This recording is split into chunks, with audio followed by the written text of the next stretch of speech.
Hello Johns, welcome back to another video. यार NEET का exam तो सर पे आ ही गया है और मैं पूरी उम्मीद करता हूँ कि आप लोगों का रिवीजन बहुत अच्छे से चल रहा होगा। मैंने सोचा कि मैं भी आप लोगों के रिवीजन में थोड़ी सी हेल्प करूँ, तो आज के वीडियो में मैं 2019 नीट केमिस्ट्री के पेपर को डिस्कस करूँगा। उम्मीद करता हूँ कि ये पेपर आप लोगों ने ऑलरेडी पहले ही सॉल्व कर लिया होगा। अगर सॉल्व कर लिया है तो बहुत अच्छी बात है, आप उसको एज अ रिविजन देख सकते हैं, और नहीं सॉल्व किया है तो आई हाईली रिकमेंड कि आप पुराने पेपर्स को ज़रूर सॉल्व करके जाएँ। तो बिना देर किए वीडियो करते हैं स्टार्ट। आप लोग बने रहिए मेरे साथ। मेरा नाम है मुदस्सर, आप देख रहे हैं keep educating yourself. Alright guys, यार तो देखो ये आपको पेपर दिख रहा होगा स्क्रीन के ऊपर। ये एक्चुअली एलन वालों के हमने एक साइट से लिया था। एलन वालों का पेपर है ये। पेपर तो नीट वालों का है, बस एलन वालों ने अच्छी राइटिंग में टाइप कर रखा था और इसमें आंसर्स ऑलरेडी गिवन है। तो यार हम आंसर्स पे ध्यान नहीं देंगे, हम क्वेश्चन पढ़ेंगे और फिर कोई पॉसिबल मैकेनिज्म, मतलब एक क्वेश्चन पढ़ के फिर अपना दिमाग लगा के ही क्वेश्चन को सॉल्व करने की कोशिश करेंगे। और ये भी ट्राई करेंगे कि यार 45 क्वेश्चंस को हम कम से कम टाइम में सॉल्व कर पाए। 45 क्वेश्चन को आपको 45 मिनट्स मिलते हैं सॉल्व करने के लिए, लेकिन हमारा टारगेट रहेगा कि हम 35 to 40 मिनट्स में ही इस पूरे 45 क्वेश्चन को सॉल्व करें।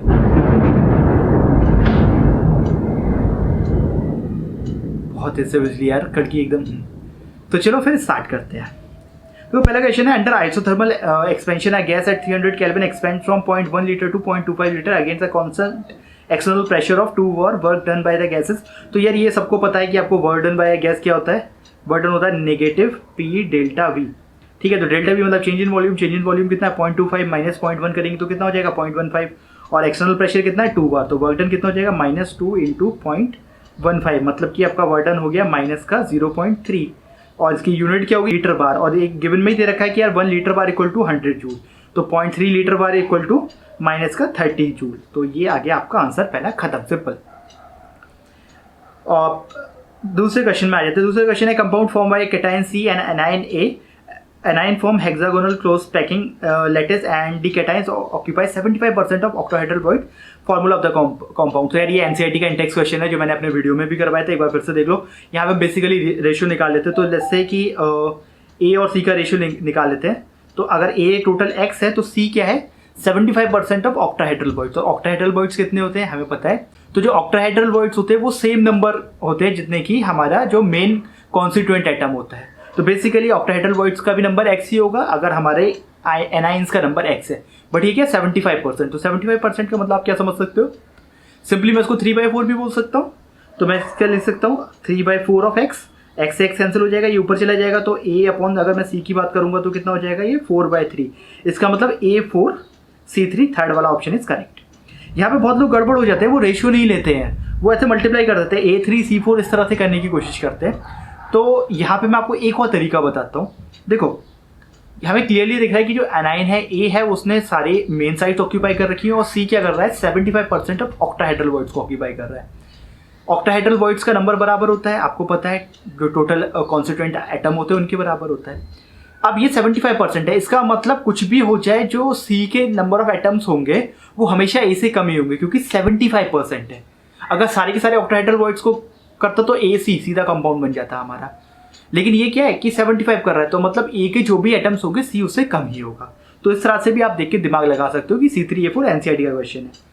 नेक्स्ट आ जाते हैं, देखो pH of saturated solution of calcium hydroxide is 9, calculate the solubility product. KSP निकालना है। अच्छा देखो ये अच्छा क्वेश्चन है, इसको हम सॉल्व करके बताते हैं। थोड़ी जगह चाहिए मैं सॉल्व करने के लिए। अपने पास में यार कैल्शियम हाइड्रोक्साइड, ठीक, इसको अगर ये डिसोसिएट होगा तो कैसे हो जाएगा, कैल्शियम डबल पॉजिटिव आ जाएगा, ठीक, प्लस OH माइनस आ जाएगा, और कितना 2OH माइनस आ जाएगा। हमें क्या निकालना है, हमें KSP निकालना है। इससे पहले हमें इस चीज़ का pH दे रखा है, pH दे रखा है 9।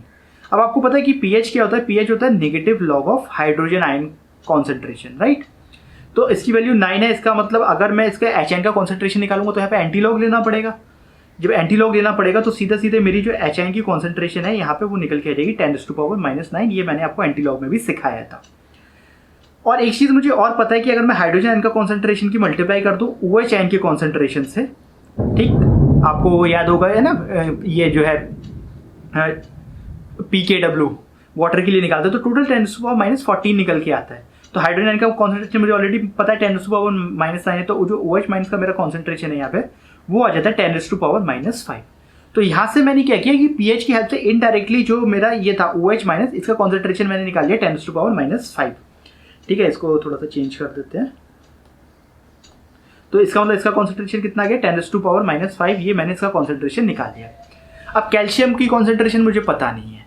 अब देखो एक चीज़ यहाँ पे मुझे क्लियरली दिख रहा है कि जितना भी OH माइनस है उसका जो कैल्शियम कॉन्सेंट्रेशन है उससे जस्ट हाफ होगा। अगर ऐसे भी देखोगे आप तो एक मॉलिक्यूल ऑफ कैल्शियम हाइड्रोक्साइड था, तो उससे एक मॉलिक्यूल ही बना इसका, लेकिन 2 मॉलिक्यूल बने OH माइनस के, तो उसका मतलब OH माइनस जस्ट डबल है। तो यहाँ पे क्या सिंपली मैं इसको ऐसे लिख सकता हूँ 1/2 × 10⁻⁵, राइट। ठीक, अब बस हम यहाँ पे बात खत्म हो गई। KSP निकालना है यार, तो KSP का हमें पता है। KSP क्या होता है कि हम लोग क्या करते हैं, जैसे कि ये है तो Ca डबल पॉजिटिव, इस पर जो जितनी भी पावर है उसको रेस कर दो, मल्टीप्लाई बाय OH माइनस, और इस पर कितनी पावर है, मतलब जितना भी आगे कॉन्सेंट्रेशन टर्न लगी हो उसको ऊपर रेस कर दो उतनी पावर में। तो ये हमें पता है कि कैल्शियम कितना हो गया, ये वाली पोजीशन निकल के आई 10⁻1 का तो कोई मतलब नहीं है। और OH माइनस पे स्क्वायर लगाना है, OH माइनस कितना 10⁻⁵ का, तो 2 बार कर दो। ठीक है, स्क्वायर निकल के आ गया। अब यहाँ पे आप देख लो तो कि पावर सारी प्लस हो जाएगी, तो 10⁻⁻15 आ जाएगा। तो मतलब 1/2 × 10⁻�15 ये आपका आंसर आना चाहिए। हम वापस चलते हैं अपने इसमें, तो देखो कितना है 0.5 × 10⁻⁻50, तो यही हमारा आंसर आ गया 1/2 × 10⁻⁻50। तो ये निकल के यहाँ से आ गया। ठीक, नेक्स्ट आता है the number of moles of hydrogen molecule required to produce 20 moles of ammonia through Haber process. तो हेबर प्रोसेस आपको पता है यार, इक्वेशन लिख लो, N2 + 3H2 से क्या बन जाता है अपना 2NH3। ठीक, तो अगर मुझे देखो सिंपली दिख रहा है कि अगर मुझे 2 मोल अमोनिया बनानी है तो मुझे कितना चाहिए 3 मोल हाइड्रोजन चाहिए। अगर मुझे 1 मोल अमोनिया बनानी है तो कितना चाहिए 3/2 हाइड्रोजन चाहिए। और 20 मोल्स बनानी है तो 3/2 × 20, तो उसको कैंसिल कर देंगे अपना, तो कितना आ जाएगा ये सिंपली 30। आंसर ये हो गया 30। ठीक है, सिंपल स्टोइकियोमेट्री है, इसमें कुछ दिक्कत वाली बात नहीं है।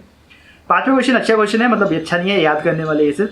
For an ideal solution the correct option is, जब भी कभी 2 आइडियल सॉल्यूशन की बेसिकली हम मिक्सिंग कर रहे हैं और फिर करेक्ट ऑप्शन पहुंच रहे हैं, तो यहाँ पे काफी सारे पैरामीटर्स है जो आपको एनसीईआरटी में दे रखे हैं, आपको ध्यान रखनी है। फिलहाल यहाँ पे देखो हम चेक करेंगे तो वो बोल रहा है कि मिक्सचर की एंट्रोपी 0 है। तो ये बात बिल्कुल गलत है कि मिक्सचर की एंट्रोपी कभी भी 0 नहीं होती है। रेंडमनेस हमेशा बढ़ती है मोस्ट ऑफ द केसेस में, तो वो 0 तो नहीं होती है फिलहाल।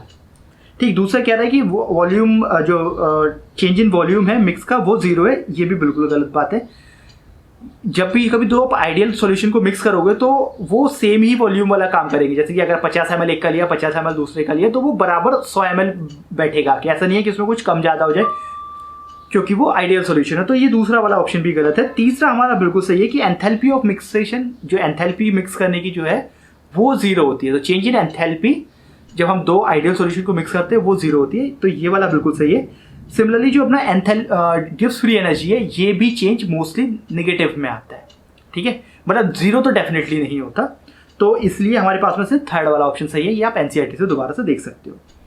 नेक्स्ट पे आते हैं यार, for a cell involving 1 electron, E0 cell दे रखा है उन्होंने 0.095 volt at 298 kelvin, calculate the cell reaction, calculate the equilibrium constant for cell reaction, मतलब बेसिकली केसी निकालना है।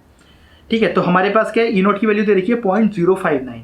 अब हम यहाँ पे आ जाते हैं, तो यार हमें पता है क्या है।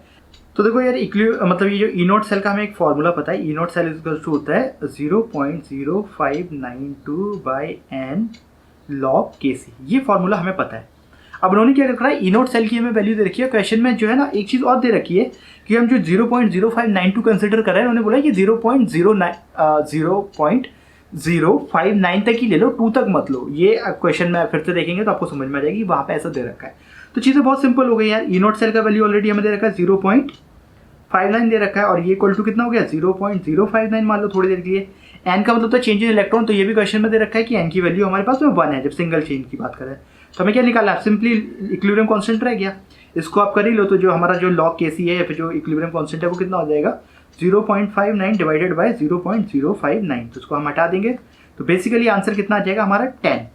तो जो log Kc है इसका आंसर आ गया 10। तो अगर मुझे सिर्फ Kc निकालना है तो मुझे क्या करना पड़ेगा, यहाँ पे एंटी लॉग लेना पड़ेगा। इधर भी एंटी लॉग लगा दूंगा तो फिर मुझे 10 का भी क्या करना पड़ेगा, एंटी लॉग निकालना पड़ेगा। तो बेसिकली तो यहाँ पे लॉग से एंटी लॉग कैंसिल हो जाएगा, और जो Kc हो जाएगा वो एंटी लॉग ऑफ 10 हो जाएगा, और एंटी लॉग किसी का क्या होता है 10 की पावर 10। तो बस यही हमारा आंसर आ गया, कितना 10⁻10। अब देख लेते चेक कर लेते हैं अपने इसमें। तो देखो ये है थर्ड ऑप्शन, मैंने ये किया। एनीवेज देखो थर्ड ऑप्शन बिल्कुल सही, और ये 1 इलेक्ट्रॉन मेंशन ही कर रखा था, तो वहाँ पे हमें कोई दिक्कत वाली बात ही नहीं थी। ठीक है, तो ये भी अपना सॉल्व हो गया सिंपल सा question. Which among the following is not a green house gas. तो ये आपको याद ही रखना पड़ेगा कि मेन ग्रीन हाउस गैसेस में कौन कौन सा आ जाता है। सबसे पहले तो अपना वाटर वेपर आता है H2O, फिर ये हो गया अपना CO2 हो गया, नाइट्रोजन ऑक्साइड हो गया, मीथेन हो गया, ओजोन हो गया। तो यहाँ पे जो सल्फर डाइऑक्साइड है वो अपना क्या है, ग्रीन हाउस गैस नहीं है। तो यार ये थोड़ा सा याद रखने वाला है। ठीक है, नेक्स्ट पे आ जाते हैं। The number of sigma bond and pi bond in pentene 4 yne. तो जल्दी से इसको बना लेते हैं। तो कितना 5 है ना, तो 1 2 3 4 5, और कहता है 2 इन और 4 आइन, तो 1 2 3 4। ठीक, अब हाइड्रोजन पूरी कर लेते तो यहाँ पे एक सिंगल हाइड्रोजन आ जाएगा। यहाँ पे 3 और 1 4, तो उधर तो कोई हाइड्रोजन नहीं आएगा। यहाँ पे 2 1 3, तो यहाँ पे एक हाइड्रोजन आ जाएगा। और इधर कितना 2 और 1 3, तो एक हाइड्रोजन इधर आ जाएगा और 3 हाइड्रोजन इधर रहेंगे। तो बेसिकली सिग्मा और पाई बॉन्ड निकाला। तो एक काम कर लेते हैं, पाई बॉन्ड कैलकुलेट कर लेते हैं, क्योंकि पाई बॉन्ड कम है अपने पास। तो एक पाई बॉन्ड इधर डबल बॉन्ड से मिल जाएगा, और ट्रिपल बॉन्ड में हमें पता है 2 पाई बॉन्ड होते हैं। तो बेसिकली 3 पाई बॉन्ड का ऑप्शन कौन सा आ रहा है, फर्स्ट वाला। तो यही अपने सही हो गया, बात खत्म हो गई। और कोई कहने की जरूरत नहीं, क्योंकि और किसी में 3 पाई बॉन्ड का ऑप्शन ही नहीं आ रहा है। फिर भी यार एग्जाम में डर लगता है, तो क्रॉस चेक करने के लिए सिग्मा बॉन्ड भी काउंट कर लेते हैं। तो देखो यहाँ पे 3 हाइड्रोजन है, तो 3 सिग्मा बॉन्ड हो गए। चौथा ये रहा 5, देखो 3 यहाँ पे सिग्मा बॉन्ड निकल आए। चौथा एक ये रहा सिग्मा, एक ये रहा 5वां, एक ये रहा 6, 7 8, और उसके बाद में कितना हो गया 9, और एक ही हाइड्रोजन ये 10। तो पहला ऑप्शन अपना बिल्कुल सही है, बात खत्म हो गई। 9 क्या गया बच्चों, तो following diatomic molecule has only pi bonds according to molecular orbital theory, और hands down the answer is C2। ये मैंने जब आपको केमिकल बॉन्डिंग पढ़ा रहा था, तो उसमें भी मैंने बहुत आपको स्पेसिफिकली स्ट्रेस देके बताया था कि ये क्वेश्चन किसी दिन पूछा जाएगा, और पता नहीं था कि लास्ट ईयर ही पूछ लिया गया। ये C2 एक अकेला ऐसा मॉलिक्यूल है, इकलौता C2 मतलब कार्बन डबल बॉन्ड कार्बन ऐसा, जहाँ पे आप जैसे कि हम लोग क्या बोलते हैं, जब भी कभी डबल बॉन्ड आता है तो एक सिग्मा होता है, एक पाई होता है। बट जब इसका मॉलिक्यूलर ऑर्बिटल थ्योरी के थ्रू कन्फिग्रेशन करके देखोगे, तो लास्ट के दोनों इलेक्ट्रॉन पाई ऑर्बिटल में जा रहे होते हैं। ठीक है, तो इसी वजह से ये इकलौता ऐसा है इसमें जो डबल बॉन्ड दोनों के दोनों पाई होते हैं। NCERT में बहुत क्लियरली दे रखा है, मैंने भी अपने वीडियो में बताया, तो आप देख सकते हो वहाँ से। अगला question, which of the following reactions are disproportionation reaction, मतलब ऑक्सीडेशन रिडक्शन दोनों शो करे। तो जल्दी से यार ऑक्सीडेशन नंबर निकालते हो, बात करके देख लेते हैं। यहाँ पे देखोगे आप पहले वाले में तो कॉपर का ऑक्सीडेशन स्टेट क्या है, यहाँ पे +1 है। ओके, लिखा भी है वो +1, +2 हो गया, 0 हो गया, तो डेफिनेटली एक डिस्प्रोपोर्शनेशन रिएक्शन है। डिस्प्रोपोर्शन में क्या होता है कि ऑक्सीडेशन भी हो, रिडक्शन भी हो, तो ऑक्सीडेशन नंबर प्लस भी हो और माइनस भी हो। तो देखो ये क्या था, +1 से बढ़ गया, +2 हो गया, +1 से कम हो गया, 0 हो गया। तो पहली रिएक्शन बिल्कुल सही है। दूसरी देखो KMnO4 डबल माइनस, तो ये कौन सा है अपना यार, ये मैग्नेट आयन है, और मैग्नेट आयन में जो है +6 निकल के आता है इसका ऑक्सीडेशन स्टेट। अगर पहले से पता है तो बहुत अच्छी बात है, नहीं पता तो वैसे भी करके निकाल सकते हो कि 4 ऑक्सीजन हो गया तो मतलब -8 हो गया, और 2 उधर चला जाएगा माइनस का, तो फिर कर करा के जो है -2 और ऑक्सीजन क्या उधर चला जाएगा दूसरी हैंड साइड पे, तो अपना +6 निकल के आ जाएगा। तो यहाँ पे +6 आएगा। अब MnO4 माइनस, तो यहाँ पे हमें पता है कि +7 होता है ये कन्फिग्रेशन ऑक्सीडेशन स्टेट, आप देख सकते हो। और यहाँ पे MnO2 तो यहाँ पे कितना रहा, +4 आ रहा है, तो इधर भी देखो तो देखोगे +6 से क्या हो गया, +7 चला गया, बढ़ गया, और +4 चला गया, घट भी गया। तो ये वाला भी बिल्कुल सही है, 2 मिल गया। तीसरा देख लेते हैं KMnO4, तो यहाँ पे भी कितना आ जाएगा, देखो Mn इज व्हाट, सेम है ऊपर वाला ऑप्शन, तो ये Mn क्या +7 की इसमें। अब यहाँ पे देखो क्या हुआ, MnO2 जो ऊपर का था तो ये +4 हो गया, और यहाँ पे अगर हम बात करेंगे तो K2MnO4 ऑक्सीजन कितना है 4 है, तो -8, और ये कितना हो जाएगा +2, तो इसका आएगा +6। और यहीं पे बात गड़बड़ हो जाएगी दोस्त, क्यों, क्योंकि देखो +7 से +6 और +4 दोनों घट रहे हैं, तो ये डिस्प्रोपोर्शनेशन रिएक्शन नहीं है। फिलहाल चौथे वाले को मैं सॉल्व नहीं करूंगा, इतने से मैं कॉम्बिनेशन बना के देखूंगा, बन जाता तो ठीक है। देखो इसका मतलब A और B बिल्कुल सही है। अब A और B देखो यहाँ पे आ रहा है, A इसमें तो आ ही नहीं रहा से जाने दो, इसमें भी नहीं आ रहा है। तो बेसिकली फर्स्ट और सेकंड दोनों ऑप्शन मेरे सही दिख रहे हैं, लेकिन उन्होंने क्या C भी ले लिया, जो कि C बिल्कुल गलत है, तो मेरा ऑप्शन फर्स्ट सही। ठीक, तो हमें टाइम बचाना है, तो इस तरह से करके देखना पड़ेगा। नेक्स्ट बहुत सिंपल क्वेश्चन है, among the following narrow spectrum antibiotic है, तो ये पेनिसिलिन जी, पाले जी, पेनिसिलिन जी, जूनियर जी, ये सब पुराने ज़माने की चीज़ें हैं। NCERT पढ़ोगे आप तो क्लियरली लिखा रखा है, पेनिसिलिन जी पुराने टाइम की एंटीबायोटिक है, इसलिए ये कौन सा नैरो स्पेक्ट्रम है, ज़्यादा ब्रॉड मतलब बहुत सारे बैक्टीरियाज पे इसका असर नहीं हो पाता है, तो इसलिए नैरो स्पेक्ट्रम है। इसी से जो है बनी हुई है एम्पिसिलिन, अमोक्सिसिलिन, क्या इसी का मॉडिफिकेशन एक्चुअली पेनिसिलिन जी का, बट वो जो है वाइड स्पेक्ट्रम एंटीबायोटिक है। तो ये यार नॉलेज बेस्ड क्वेश्चन है, तो उतना कुछ ज़्यादा कर नहीं सकते। नेक्स्ट क्वेश्चन आया था, correct order of basic strength of methyl substituted amines. तो यार ये भी जब मैं आपको अमीन्स पढ़ा रहा था, तो वहाँ पे मैंने बहुत क्लियरली आपको बोला था कि नॉर्मली क्या होता है कि हम एसिडिक स्ट्रेंथ या बेसिक स्ट्रेंथ कंपाउंड को देख के समझ जाते हैं। अलग अलग क्राइटेरिया है कि भाई कौन कितना इजीली एच छोड़ पाएगा या कितना OH आयन रिलीज कर पाएगा या फिर उसका कॉन्जुगेट बेस या फिर कॉन्जुगेट एसिड कितना स्टेबल है। उस तरह से हम जज कर लेते हैं किसी की भी एसिडिक या बेसिक स्ट्रेंथ को। यहाँ पे दिक्कत क्या है, अमीन्स के केस में सिर्फ एक चीज़ पे डिपेंड नहीं करता है। अमीन्स के केस में अगर आप NCERT उठाओगे तो वहाँ पे क्लियरली लिख रखा है उन्होंने कि जो अपना इलेक्ट्रोमैग्नेटिक इफेक्ट पे डिपेंड करता है, उसके अलावा स्टेरिक हिंड्रेंस पे डिपेंड करता है, और भी एक दो चीज़ें हैं, तो 2-3 चीज़ों के ऊपर डिपेंड करता है। तो यहाँ पे हम सिर्फ देख के नहीं बता सकते, सीधा हमें यार ये याद ही करना पड़ेगा। और आपको याद हो तो जब भी कभी मिथाइल वाला केस था तो मैंने आपको आंसर बताया था कि 213 याद कर लेना। मतलब मिथाइल सब्स्टिट्यूटेड अमीन है तो सबसे पहले जो है ना सेकेंडरी वाला आएगा, फिर प्राइमरी और फिर टर्शरी। तो यही हमारे फर्स्ट ऑप्शन में दे रखा है इन्होंने। अगर मिथाइल की जगह इथाइल ग्रुप होता तो मैंने क्या बताया था, 231 बताया था। तो सेकेंडरी, टर्शरी, फिर प्राइमरी। तो वो आपको वैसे ही जुगाड़ लगानी पड़ेगी और कुछ ज़्यादा अपने हाथ में है नहीं। अगले क्वेश्चन पे आते हैं, which mixture of the solution will lead to the formation of negatively charged colloidal salt AgI-। ये बहुत सही क्वेश्चन है यार। अब यहाँ पे आके लोगों को एकदम परेशान हो जाए कि यार ये क्या करें इसको, तो उस तरह का हमने क्वेश्चन पढ़ा भी नहीं था। NCERT में कोई रिएक्शन भी इतनी है सच तो नहीं पढ़ी थी इतने ध्यान से कि कैसे क्या करें। तो यार ये क्वेश्चन देखो आप लोगों को सिर्फ मेंटली टेस्ट कर रहा है और कुछ नहीं कर रहा है। यहाँ पे एक बहुत छोटे से ऑब्जर्वेशन की ज़रूरत है, 2 ऑब्जर्वेशन की ज़रूरत है। पहली चीज़, जो वॉल्यूम दे रखा है वो सिंपली आपको बेवकूफ़ बनाने के लिए दे रखा है। वॉल्यूम देखो सबको 50-50-50 ml दे रखा है चारों ऑप्शन में। तो मुझे क्लियरली समझ में आ गया कि वॉल्यूम से भाई कोई लेना देना नहीं है। अब मैं अपना दिमाग लगाता हूँ। देखो यार AgI-, अगर मैं बहुत ही बिल्कुल बेसिक चीज़ से देखूँ तो जितने number of molecules of silver होंगे आयोडीन उससे जस्ट डबल होगा। तो अगर मैं 1 मोलर सिल्वर ले रहा हूँ रिएक्टेंट में तो आयोडीन कम से कम मुझे 2 मोलर के आसपास लेना पड़ेगा। ठीक है, 1 से तो डेफिनेटली ज़्यादा लेना पड़ेगा। अब बस यही खेल है जो आपको समझना था। अब आप समझ लो। जैसे चौथा ऑप्शन देखो, 0.1 मोलर अपना सिल्वर है और क्या है 0.1 मोलर ही किया है, ये कभी बनेगा ही नहीं क्योंकि हमें आयोडीन ज़्यादा अमाउंट में चाहिए। तो ये ऑप्शन गलत हो गया। अगला देखेंगे 2 मोलर AgNO3 1.5 मोलर किया है, ये भी ऑप्शन गलत हो गया। सेकंड वाला देखेंगे 1 मोलर ऑफ AgNO3 है और 2 मोलर ऑफ किया है, ये ऑप्शन बिल्कुल सही है क्योंकि जस्ट डबल है और वही हमें लगभग चाहिए था। अच्छा, अब इन्होंने क्या रखा है, फर्स्ट वाला ऑप्शन भी सही बोला है। तो फर्स्ट वाला हो सकता है, देखो 1.5 तो ज़्यादा तो है, जस्ट डबल नहीं है, जबकि देख के हमें लग रहा है कि यार हमें जस्ट डबल की ज़रूरत है। तो मैं तो फिर भी ये बोलूँगा कि मेरे हिसाब से ऑप्शन नंबर 2 ही सही है, लेकिन एलन वाला ने दे रखा है तो प्लीज़ एलन वाला बुरा मत मानना। बट गाइज आप सेकंड वाला ही लगा के आओगे मेरे हिसाब से। और वैसे भी मल्टीपल चॉइस क्वेश्चन में आता है कि भाई 1 से ज़्यादा आप लगा नहीं सकते, तो कहीं 2 लगा के आओगे तो क्वेश्चन वैसे ही चला जाएगा। ठीक है, तो हो सकता है फर्स्ट वाला कुछ अमाउंट बन जाए, मतलब ऐसे नहीं बोलो कि बिल्कुल नहीं बनेगा, कुछ अमाउंट बन जाए, लेकिन उतना किसी काम का नहीं है। अगले क्वेश्चन पे आते हैं, conjugate base for Bronsted's acid H2O and HF-R।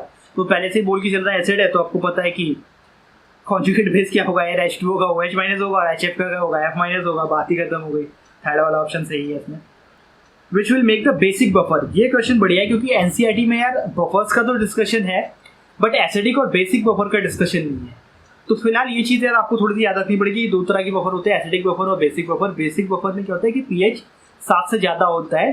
Basic buffer बनाने के लिए आपको सिर्फ एक चीज़ याद रखनी है कि बेसिक बफर बनाने के लिए आपको वीक बेस लेना बहुत ज़रूरी है। देखो एसिडिक बफर बनाओगे तो वीक एसिड लेना, बेसिक बफर बनाओगे तो वीक बेस लेना। ठीक है, अब उसमें देख लेते हैं वीक बेस जिसमें भी होगा वो ऑप्शन हमारा सही होगा।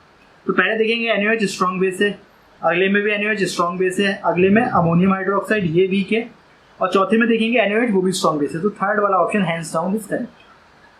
तो ये छोटे छोटे पॉइंट्स होते हैं कि लिख लिया करो, इनको ना काम आते हैं।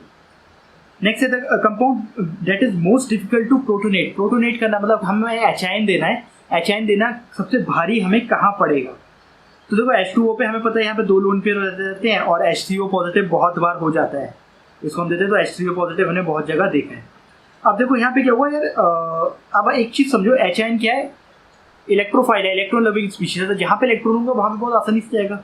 आपने एक मिथाइल ग्रुप लगा दिया, अब मिथाइल ग्रुप आपको पता है कि इलेक्ट्रोमैग्नेटिक इफेक्ट की वजह से और जो है अपना इलेक्ट्रॉन डेंसिटी रिलीज करता है, तो यहाँ पे तो और बढ़िया से लग जाएगा। सिमिलरली अब 2 मिथाइल ग्रुप हो गए तो यहाँ तो और भी बढ़िया मजे आएंगे, एचाइन को बहुत जल्दी से आ जाएगा भाग के। अब ये देखो फिनॉल वाले केस में दिक्कत हो जाएगी। फिनॉल वाला केस देखो ये क्या है, ये रही बेंजीन रिंग, ये है कंडीशन आपकी OH। अब यहाँ पे आपको पता है कि 2 लोन पेयर, ये लोन पेयर कभी भी रेजोनेंस में चला जाता है। ठीक, तो यहाँ पे डबल बॉन्ड बन जाएगा और फिर ये इस तरह से रेजोनेट करता रहेगा।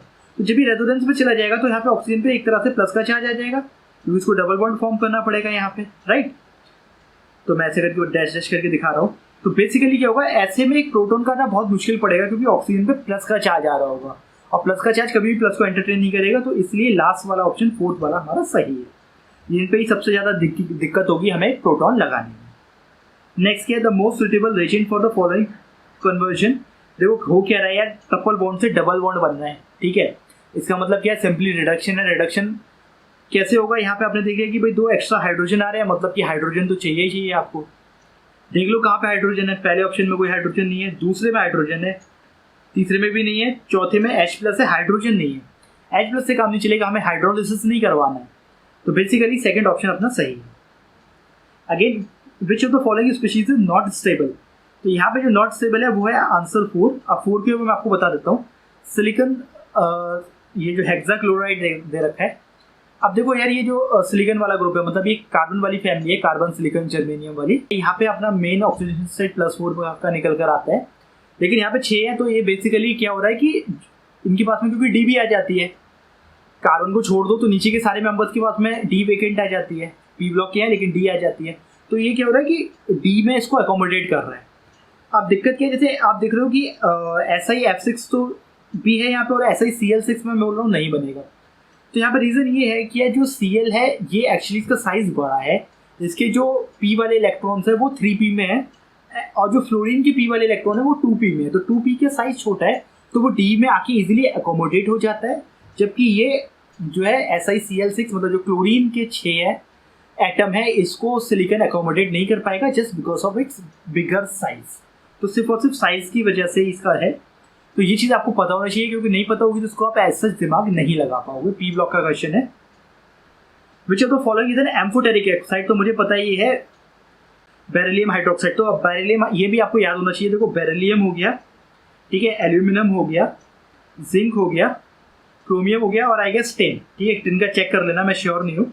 ये सारे के सारे एम्फोटेरिक बनाते हैं। तो ये बस 3-4 ही हैं, जो कि मतलब 4-5 हैं। तो इनकी जब भी कभी आते हैं तो ये मोस्टली एम्फोटेरिक निकल के आते हैं, एसिडिक और बेसिक इनके ऑक्साइड्स और हाइड्रोक्साइड्स। तो इनको आप याद कर लोगे तो बात खत्म हो जाएगी। अब देखो इसके अलावा यहाँ पे कोई ऐसा है ही नहीं, ऐसा है कैल्शियम है, मैग्नीशियम है, तो वो सारे के सारे हमारे एसिडिक हैं।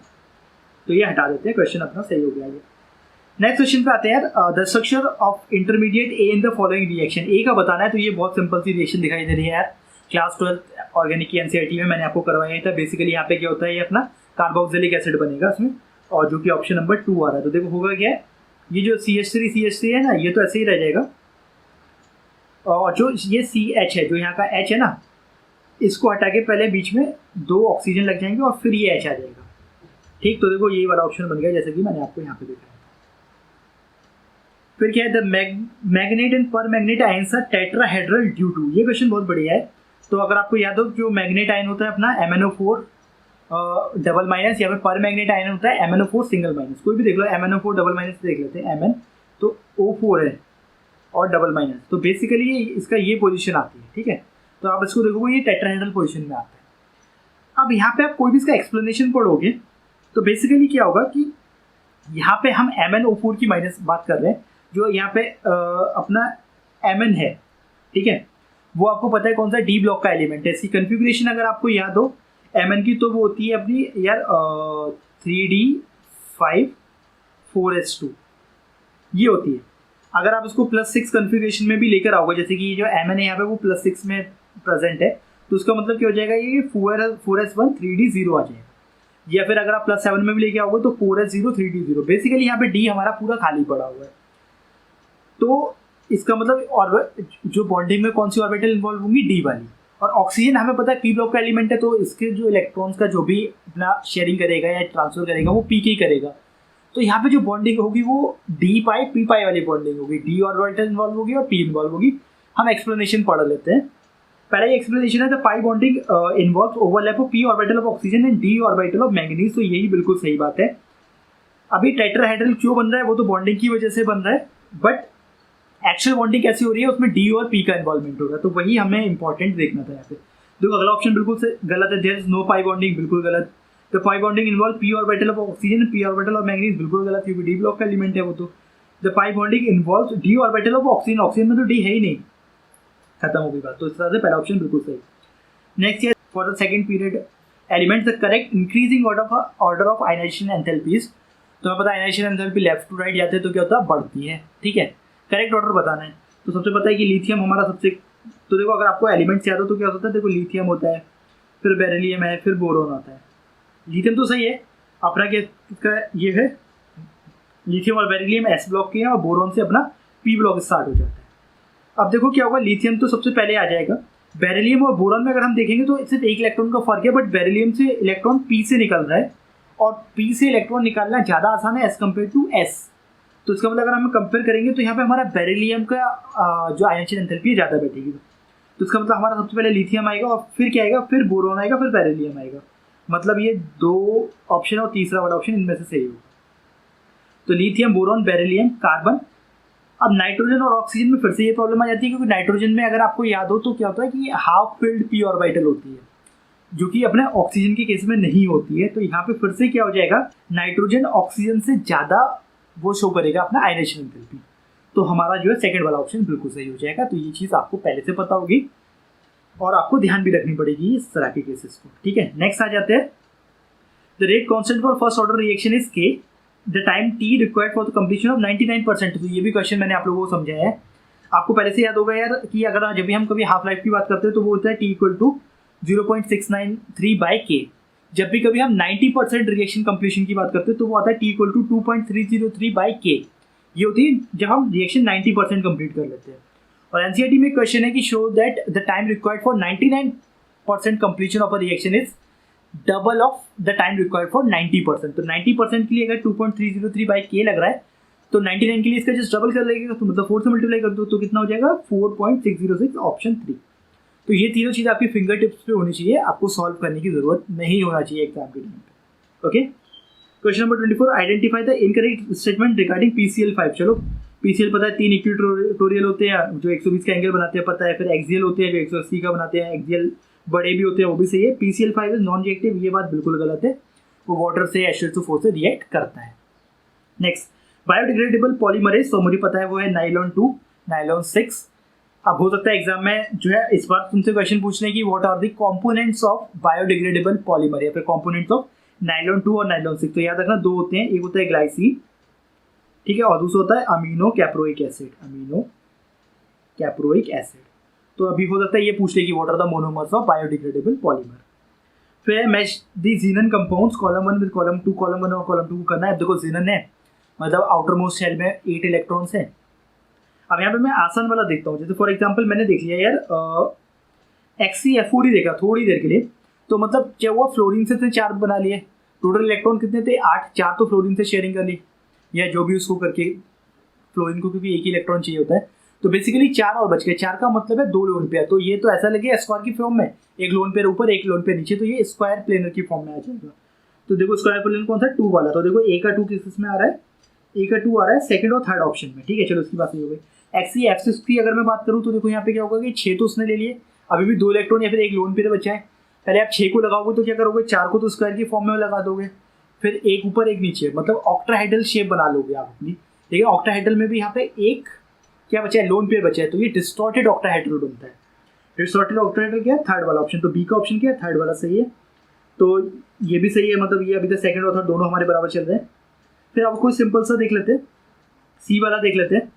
ये क्या है, XeOF4। अब देखो 4 तो फ्लोरीन ने ले लिया और ऑक्सीजन डबल बॉन्ड बनाता है, तो 4 इलेक्ट्रॉन फ्लोरीन के साथ गए, 2 ऑक्सीजन के साथ गए, कितने हो गए 6। बचा कितना अपने पास में, 2 इलेक्ट्रॉन ही बचे, मतलब कि एक लोन पेयर। तो अगर हम इसको ऐसे लगा के देखेंगे तो क्या हो जाएगा, ये पिरामिडियल हो जाएगा। तो 4 फ्लोरीन ऐसे लग जाएंगे, एक ऑक्सीजन ऊपर, तो ये पिरामिड के मतलब स्क्वायर पिरामिडियल आ जाएगा। तो स्क्वायर पिरामिडियल है क्या, सिर्फ स्क्वायर पिरामिडियल दे रखा है नंबर 4। तो नंबर 4 किसमें आ रहा है, वो है सी का नंबर 4 इसमें आ रहा है, तो ऑप्शन नंबर 2 इज करेक्ट। तो उस तरह से आप दिमाग लगा के कर सकते हो।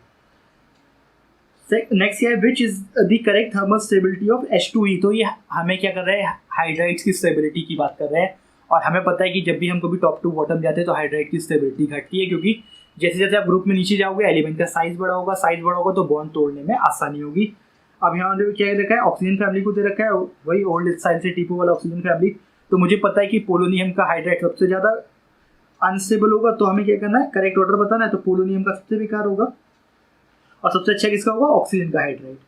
तो इसका मतलब हमारा ऑप्शन देखो कौन सा, थर्ड वाला बिल्कुल सही हो जाएगा, क्योंकि हमें करेक्ट थर्मल स्टेबिलिटी की बात करनी है। तो सबसे ज़्यादा स्टेबल वाटर और सबसे कम पोलोनियम। ठीक, नेक्स्ट पे आ जाते हैं, the correct structure of tribromo octa oxide. Tribromo octa oxide का करेक्ट स्ट्रक्चर बताना। अब यार ये मुझे याद नहीं आ रहा, मैंने एनसीईआरटी में किधर पढ़ा था, बट मुझे इसको अटेम्प्ट करना है और अटेम्प्ट करने के लिए मैं पूरा दिमाग लगाने की कोशिश करूंगा।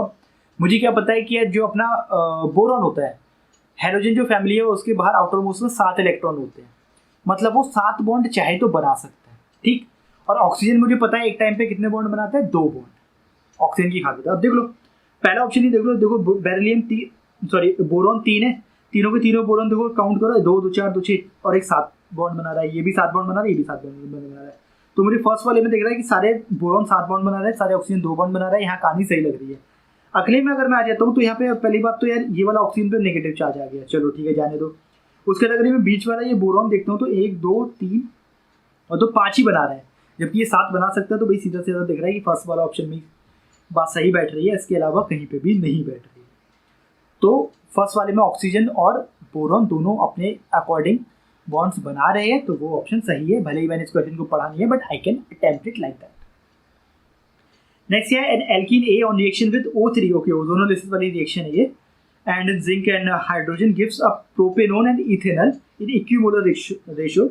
Addition of HCl to the alkene A gives B, the major product of B will be. चलो तो एक काम करते हैं, क्या क्या बन रहा है, देखो हमारा प्रोपेनोन बन रहा है और इथेनॉल बन रहा है। ठीक है, अब इसको मैं फिर से आपको करके दिखानी पड़ेगी ये रिएक्शन। तो हमारे पास में बन रहा है यार प्रोपेनोन और इथेनॉल। ठीक है, ये 2 बन रहा है। तो देखो प्रोपेनोन बना लो, प्रोपेनोन कैसा होगा आपका CH3, ये प्रोपेनोन है, और इथेनॉल कैसा होगा CH3CHO, राइट। अब मैं इसकी आपको रिएक्शन करके बताता हूँ कि ओजोनोलिसिस वाली एक्चुअली रिएक्शन होती कैसे है। तो ओजोनोलिसिस वाली रिएक्शन क्या होता है कि कोई भी आपके पास में एल्कीन होता है, इसकी आप जब भी कभी ओजोन से रिएक्शन करवाते हो और फिर वो जिंक और वो सब कर लेना, ठीक है ना, जिंक ऑक्साइड और वाटर जो भी था। तो बेसिकली क्या होता है, देखो यहाँ पे कुछ इस तरह से हो जाता है, कार्बन तो ऐसे ही लगा के रखो, जो ऑक्सीजन है वो इस तरह से लग जाता है घर की फॉर्म में। ये क्लास 11th की रिएक्शन है ऐसे, और फिर क्या होता है कि ये वाला बॉन्ड इधर चला जाता है, ये वाला इधर आ जाता है, और बेसिकली इससे क्या होता है, इससे ये प्रोडक्ट बनते हैं। जो पहला वाला कार्बन है, मान लो ये वाला, तो ये वाले कार्बन पे क्या होगा, ये 2 बॉन्ड का तो मुझे पता नहीं, बट यहाँ पे एक डबल बॉन्ड O आ जाएगा। सिमिलरली ये वाला जो दूसरा वाला कार्बन है, इस पर भी यही पोजीशन हो गई कि डबल बॉन्ड O आ जाएगा एक तो, और ये 2 बॉन्ड्स का हमें पता नहीं है। लेकिन क्योंकि इसने हमें ऑलरेडी साफ कर दिया, इसने देखो साफ कर दिया, इसने हमें ऑलरेडी ये चीज़ बता दी कि अपने पास में क्या बन रहा है, प्रोपेनोन बन रहा है। इसका मतलब ये जो कंपाउंड बन रहा है पहले वाला, यहाँ पे CH3 और CH3 होना चाहिए, राइट। ये अच्छा नहीं दिख रहा। तो इसका मतलब ये जो है मेरा स्टार्टिंग प्रोडक्ट, इधर तो CH3 हो गया, और इधर क्या बन रहा है CH3 और CH, तो यहाँ का मतलब एक CH3 और एक हाइड्रोजन। तो बेसिकली ये मेरा एक्चुअल एल्कीन हो गया जो हमने ए से बताया था। अब वो बोल रहे हैं कि इसकी हमने रिएक्शन करवा दी है HCl से, तो पता है HCl क्या करेगा, डबल बॉन्ड के क्रॉस लग जाएगा, एक जगह हाइड्रोजन लग जाएगा, एक जगह क्लोरीन लग जाएगा। अब यहाँ पे बात आ जाएगी मार्कोनिकॉफ्स रूल की। तो बेसिकली आपको पता है कि आप मार्कोनिकॉफ्स रूल भूल जाओ, आपको पता है कि जब आपको ये करना है, जैसे ये था C, अब यहाँ पे क्या है, इधर CH3 है, इधर CH3 है, CH3 है, यहाँ पे एक CH3 है और एक हाइड्रोजन है। अब बेसिकली आप क्या करोगे, जब इसको डबल बॉन्ड को तोड़ोगे तो एक जगह प्लस आएगा, एक जगह माइनस आ जाएगा। तो प्लस चार्ज कहाँ ज़्यादा स्टेबल रहेगा, वो रहेगा ये वाले कार्बन पे, क्योंकि यहाँ पे 2 इलेक्ट्रॉन रिलीजिंग ग्रुप बैठे हुए हैं। अगर ये मैं प्लस चार्ज यहाँ लगाता तो वो इतना स्टेबल नहीं होता। तो बेसिकली प्लस चार्ज इधर है, तो उसका मतलब यहाँ पे क्या आ जाएगा, क्लोरीन आ जाएगा, और यहाँ पे क्या आ जाएगा, हाइड्रोजन आ जाएगा। ठीक, तो इसका मतलब जो है ये वाला प्रोडक्ट हमारा सही होगा। आप जाके देख लेते हैं कैसे, जो प्रोडक्ट था हमारा वो कैसा था, मैं बना देता हूँ। ये था प्रोडक्ट था आपका CH3 और इसी पे क्या लग रहा था, Cl लग रहा था, और यहाँ पे क्या था CH3, और यहाँ पे कितने थे, एक हाइड्रोजन पहले से था, एक अभी आ गया था। तो बेसिकली अगर मैं देखने की कोशिश करूँ, यहाँ से देखो ये CH3, ये वाला CH3, फिर कार्बन, इसके साथ में Cl और एक CH3, फिर CH2 और CH3। तो ये वाला मेरा ऑप्शन बिल्कुल सही है जो मैंने रिएक्शन करके दिखा दी।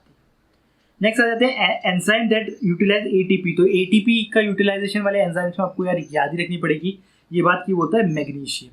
को जो कोफैक्टर की रिक्वायरमेंट होता है। सिमिलरली ये बायोलॉजी से रिलेटेड क्वेश्चन है। सिमिलरली अगर जब भी कभी आपका सिग्नल ट्रांजेक्शन की बात आएगी तो वहाँ पे सोडियम पोटेशियम की इंपॉर्टेंस होती है और यहाँ पे मैग्नीशियम की आएगी, तो ये याद करने वाला है। Which one is मेलेचाइट? मेलेचाइट क्या होता है? कॉपर का ओर होता है, ग्रीन कलर का होता है, एकदम चमकता हुआ। फिलहाल इसमें कॉपर का अमाउंट क्योंकि ज़्यादा नहीं होता है तो अभी हम और ओर्स का ज़्यादा इस्तेमाल करते हैं, लेकिन ये होता है आपका कॉपर कार्बोनेट और कॉपर हाइड्रोक्साइड, तो जो कि ऑप्शन मेरा 4 है। तो ये अगेन मेमोरी बेस्ड क्वेश्चन हो गया ये। Which of the following series of transition spectrum of hydrogen ions fall in the visible region? तो ये पता है यार, बाल्मर है यार, विजिबल बाल्मर ऐसे करके याद रख सकते हो आप इसको। सेकंड वाली आती है, पहला लाइमन बाल्मर, तो ये वो बाल्मर ये जिसमें लाइट विजिबल रीजन में आ जाती है। जो भी हमारा ट्रांजिशन का स्पेक्ट्रम है वो विजिबल सीरीज में आ जाता है। नेक्स्ट है the mixture of the following is maximum boiling azeotrope. Azeotropes क्या होते हैं यार? ऐसे सॉल्यूशंस होते हैं जिनको आप बॉईल करोगे, मतलब आपने ए और बी को मिक्स किया, अगर आप उनको सेपरेट करना चाहते हो तो आप क्या सोचते हो कि बॉईल कर दो, दोनों का बॉइलिंग पॉइंट अलग होगा, हम सेपरेट कर पाएंगे।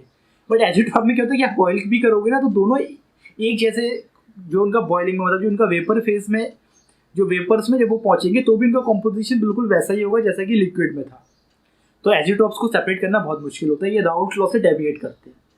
मैक्सिमम बॉइलिंग पॉइंट वाले जो एजियोट्रॉप्स होते हैं वो नेगेटिव डेविएशन शो करते हैं राउल्ट लॉ से, हाईली नेगेटिव डेविएशन शो करते हैं, और वो है वाटर और नाइट्रिक एसिड। ये आपको थोड़ा सा यार याद रखना पड़ेगा। एथेनॉल और वाटर है, ये मिनिमम बॉइलिंग एजियोट्रॉप्स हैं और ये पॉजिटिव डेविएशन शो करते हैं राउल्ट लॉ से। तो अगेन मेमोरी बेस्ड क्वेश्चन हो गया यार ये। Next, for the cell reaction Fe triple positive plus 2i minus Fe double positive, और ये हमें ई नॉट सेल की वैल्यू दे रखी है। बेसिकली हमें क्या निकालना है? गिब्स फ्री एनर्जी निकालनी है। हमें पता है कि डेल्टा जी जब मैं निकालता हूँ स्टैंडर्ड तो होता है माइनस एन ई नॉट और एफ, ठीक है। एन का मतलब नंबर ऑफ इलेक्ट्रॉन्स, तो यहाँ पे इलेक्ट्रॉन्स देख लेते हैं। तो देखो क्या है, आयरन Fe +3 में था, अभी +2 में आ गया, एक इलेक्ट्रॉन का चेंज हो रहा है एक तरह से। लेकिन क्योंकि हमने दो ले रखा है, 2 आयरन है, या फिर इधर से भी देख सकते हो I-1 की फॉर्म में था, अभी 0 की फॉर्म में आ गया। तो यहाँ पे भी हो रहा है एक इलेक्ट्रॉन की ही चेंजेस की बात कर रहे हैं, बट क्योंकि हमने यहाँ पे मल्टीप्लाई सबकी 2 से कर रखी है तो टोटल चेंज इन इलेक्ट्रॉन 2 है, तो एन की वैल्यू तो 2 हो गई यहाँ पे। तो वैल्यू कितनी हो जाएगी? -2 इंटू ई नॉट की वैल्यू कितनी हो जाएगी? 0.24, और इंटू एफ की वैल्यू हमें दे रखी है 96500। तो बेसिकली सबको हम मल्टीप्लाई कर लेते हैं, हमारा आंसर निकल के आ जाएगा, ठीक है। तो मैं इसको कर लेता हूँ, तो क्या कर दूँ मैं, ऐसे कर दूँ, देखो 965 की मल्टीप्लाई कर दूँ किससे? 48 से 48 से, क्योंकि मैंने पॉइंट सब हटा दिया है। कर लो जल्दी से, तुम लोगों को चक्कर में ऐसे कर रहा हूँ।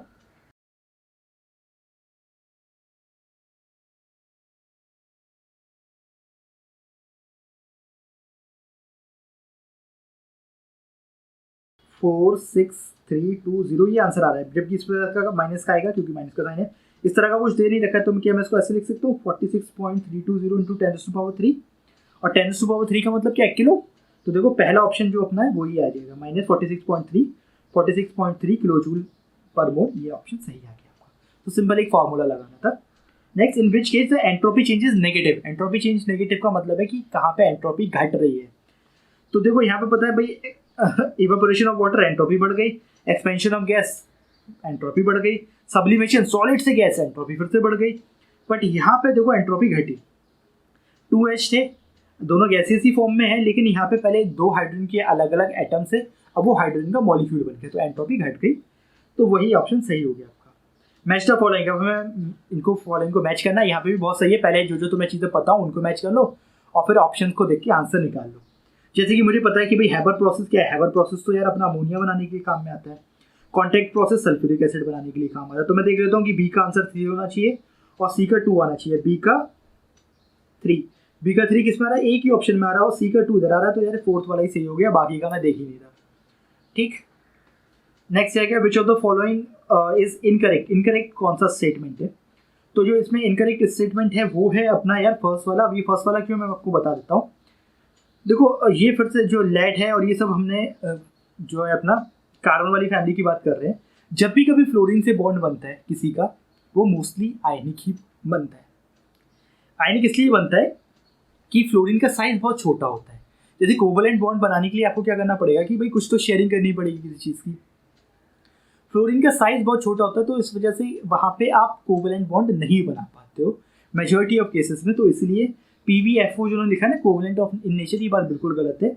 जैसे कि SnF4 आयनिक है, वैसे ही PbF4 भी आयनिक होता है। तो इसी से मेरा बात खत्म हो गई यहाँ पे। थर्ड, अच्छे से और बाकी चलो बता देता हूँ, SiCl4 इज इजीली हाइड्रोलाइज, तो ये बात बिल्कुल सही है क्योंकि इसके बाद में वेकेंट डी रहती है तो वहाँ से वो हाइड्रोलिसिस इजीली कर सकता है।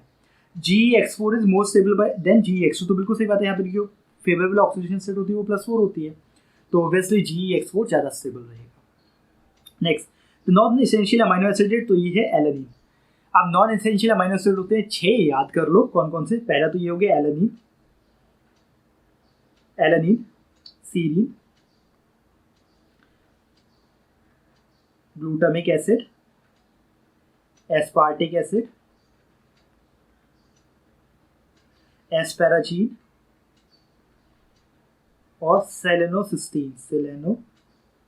सेलेनोसिस्टीन इसको 21st अमाइनो एसिड भी बोला जाता है। तो फिलहाल ये 6 ऐसे नॉन एसेंशियल अमाइनो एसिड हैं जो कि बॉडी खुद से बना सकती है, आपको उनको डाइट में लेने की जरूरत नहीं है, ठीक है।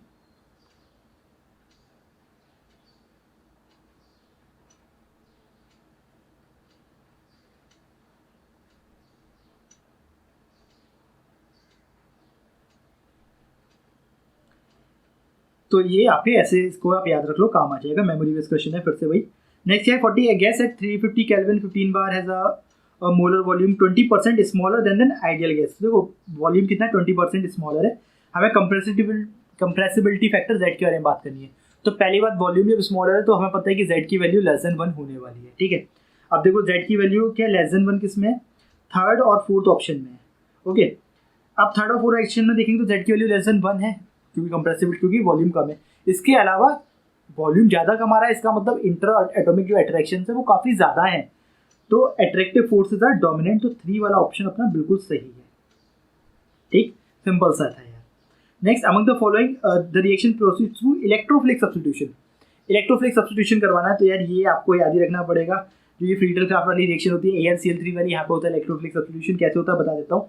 AlCl3 क्या होता है, एक लुईस एसिड की जैसे एक्ट करता है, तो वो क्या करता है, जब भी कभी Cl2 से रिएक्शन करता है, मतलब Cl बॉन्ड Cl से, तो ये क्या करता है, इसको वो अपनी तरफ ले लेता है, बेसिकली ऐसे हो जाता है, और AlCl4 माइनस बना लेता है।